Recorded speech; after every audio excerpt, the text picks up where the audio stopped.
ఇది మహాభారతం. చిత్తూరు జిల్లాలో ప్రతి సంవత్సరం ఎంతో బాధ్యతగా 18 రోజుల పాటు ద్రౌపదమ్మని కొలుస్తారు.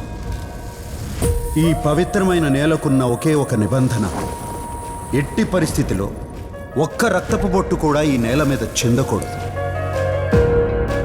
ఆ అమ్మి పేరు భారతి. ఆ నేలకంట మా చిన్న కూతురు. బంగారంలా ఉండాది. ఏంది పిల్ల నువ్వు ఎప్పుడు ఏదో ఒకటి ఎత్తుకొచ్చేస్తుంటావా? ఏంది, నీకు రాయడం రాదా? చిన్నప్పటి నుంచి చదవడం కూడా రాదు. నా కళ్ళలో నమ్మకం కనిపించడం లేదా? అస్సలు లేదు.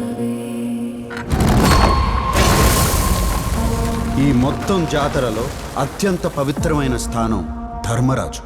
ధర్మరాజు అంటే జాతరకే మహారాజు. పిలవగానే వచ్చినందుకు చాలా సంతోషం సార్. బాగా తినేసిపోండి. ఏంది దామోదరా, ఆ నేల మీద రక్తం చిందకూడదా? ఆ వసంత్ గారి వేటకి ముహూర్తం చూడాలి కదా. ఆ పొద్దు నుంచి శ్రీరామాపురంలో అసలు మహాభారతం మొదలైంది.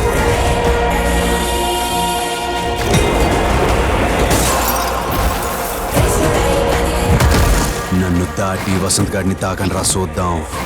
ఈ భారత మిట్టలో కురుక్షేత్రం జరుగుద్ది.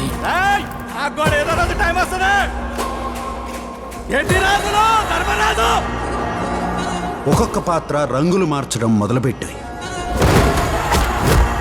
ఈ పంచాయతీ నీటి దాకా తెచ్చినందుకు అసలు మీ ఇద్దరిని క్షమించకూడదు. సంవత్సరానికి ఒకసారి వస్తావో, 4 రోజులు ఉండిపోతావు. అట్ట పోయేటప్పుడు మనసుకి ఎంత కష్టంగా ఉంటుందో తెలుసా? భారతి ఏమీ ఆలోచించకుండా నీకోసం వచ్చేసిందిరా. ఇప్పుడైనా నా కళ్ళలో నమ్మకం కనిపిస్తుండదా బంగారం?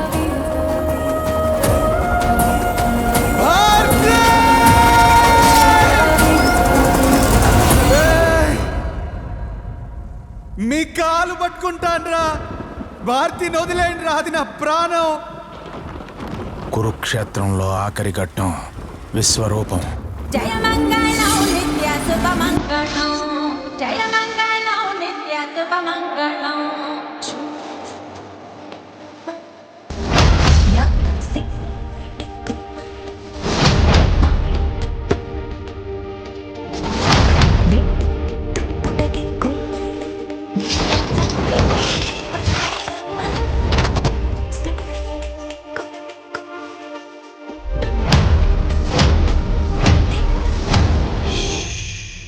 కురుక్షేత్రంలో శ్రీకృష్ణుడు అర్జునుడికి ఏం చెప్పినాడో తెలుసా?